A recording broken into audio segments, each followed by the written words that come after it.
Yo, hey guys, welcome back to another video with Lim Reviews. So once again, I'm here using this mic because it just sounds so much better than a mic on my phone.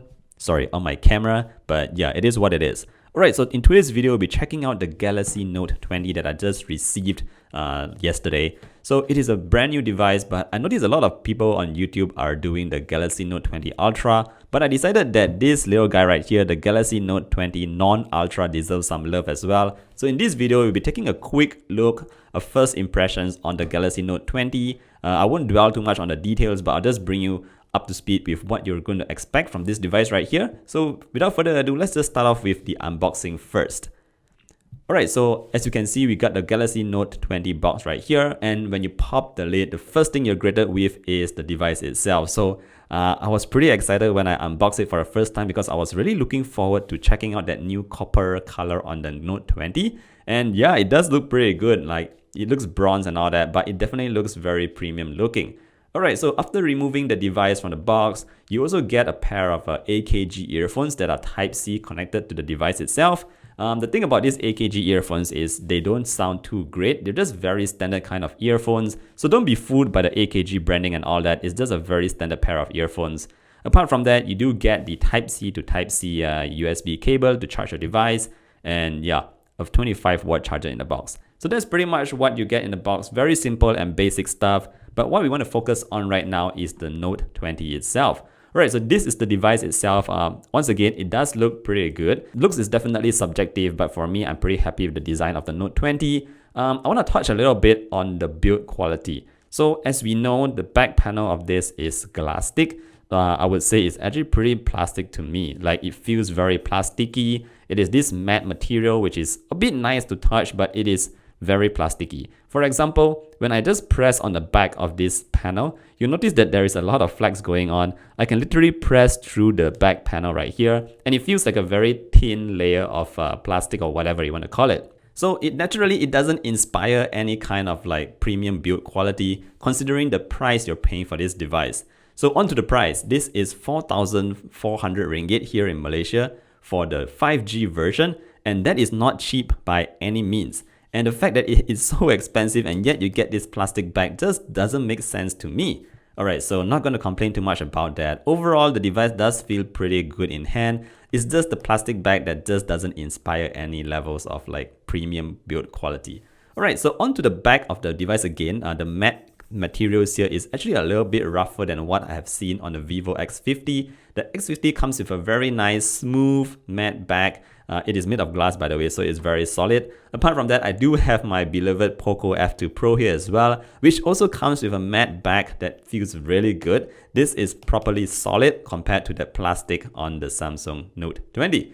Alright, apart from the back, let's talk about something else. Let's flip it to the front. And here, once again, okay, it is a good and a bad kind of situation here. The good thing is that we do get a very nice AMOLED display that is huge, large. It is 6.7 inches. So very nice if you're going to watch your movies or your YouTube videos on it. But the sad thing here is it is only 60 Hertz. I mean, once again, this is an expensive device. This is 2020. We get 5G, but we don't get a high refresh rate display. So I'm going to pull up my OnePlus Nord right here side by side very quickly. And this OnePlus Nord is just a 1,800 ringgit device, which is like almost 1/3 the price of the Note 20, but yet it does get a 90 Hz display. And the thing is, it does feel a bit more snappy and just nicer to navigate around, quicker to respond than the Note 20. So again, it doesn't make sense to have a 60 Hz display for a phone costing this much in 2020. Alright, so too many negatives. Let's move on to something more positive, and maybe we'll find that in the cameras. So flipping the device to the back, you get 3 sensors at the back here. Obviously, since this is not the Ultra version, your cameras are also discounted. We do get a 64 megapixel telephoto lens, right? Listen up, this is a telephoto lens that's 64 megapixels for your zoom ins. So the main sensor itself is 12 megapixels, definitely not the highest megapixel count. And we do have an ultra wide sensor that's also 12 megapixels. Okay, so these are all numbers, but what we want to talk about here is the image quality. So I've taken a couple of photos here and there, so for you guys to check out. You can judge it whether you like it or not, but this is what you'll be getting on the Galaxy Note 20. So alright, like this is just a pre-look at it. a first impression, so I don't have a lot of photos now, but yeah, you get the idea on what to expect with the Galaxy Note 20.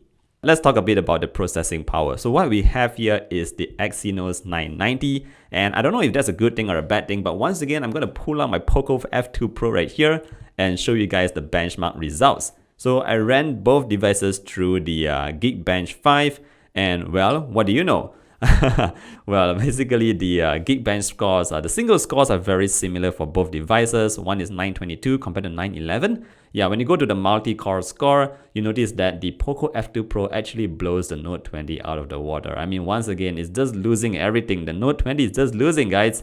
So yeah, if you're the kind of guy who likes to talk about performance and numbers and all that, the F2 Pro is just here for you to save the day. Alright, let's move on to the next point, the battery life. So we do get a pretty large battery here, 4,300 milliamp hours if I'm not mistaken, and it charges up to 50% in slightly below 30 minutes, so about half an hour to 50, and once again, it's not the fastest but not the slowest as well. Alright, so again, nothing really too impressive about the Note 20 here. I really don't know why they released this. Like, everything is all about the Note 20 Ultra. This is just like the, how should you say, the substitute player that sits on the bench. Like, literally no one's talking about this device right here. Okay, so one thing cool about this that I quite like is the pen, the S Pen at the back here, which you can remove. So it looks pretty standard like before, but I noticed that the latency is okay. It is not as low as the latency on the Note 20 Ultra. If I'm not mistaken, that is super responsive. But to be honest, as someone who sketches a lot right here, I noticed that the pen was actually pretty responsive. I was able to draw a car or something, just a rough sketch on the device with that was pretty much very easy, and I didn't face any seriousness in terms of latency. So all good there. If you like to draw, I would say that this is a pretty nice device, pretty nifty to draw stuff on the Note 20. Of course, you can use the pen itself to do a lot of other kind of cool stuff, but yeah, essentially I want to say that it is quite responsive and it is a nice feature to have. Alright, I think that's pretty much it for the first look. Let me know what you guys want to know about the Galaxy Note 20. So far, if you ask me whether this is something that I would recommend to my friends, honestly speaking, I would say at this point, probably not. The reason for that is, once again, the price is too high, number one. Number two, you don't even get a high refresh rate display. Number three, the back materials, come on. You're paying 4,300 ringgit for a bag that flexes? Like, okay. Yeah, so definitely not looking too good for this device right here. Alright guys, I think that's pretty much it for this device. I don't want to sound like someone who's just bashing the Note 20. I still like this device for a couple of reasons. A nice, pretty large display, feels good in hand and all that. But yeah, we'll definitely be testing this out further. And let me know what you guys want to know. If you like this video, don't forget to hit that like button. Leave a comment if you want. And I'll see you guys in the next one. Bye!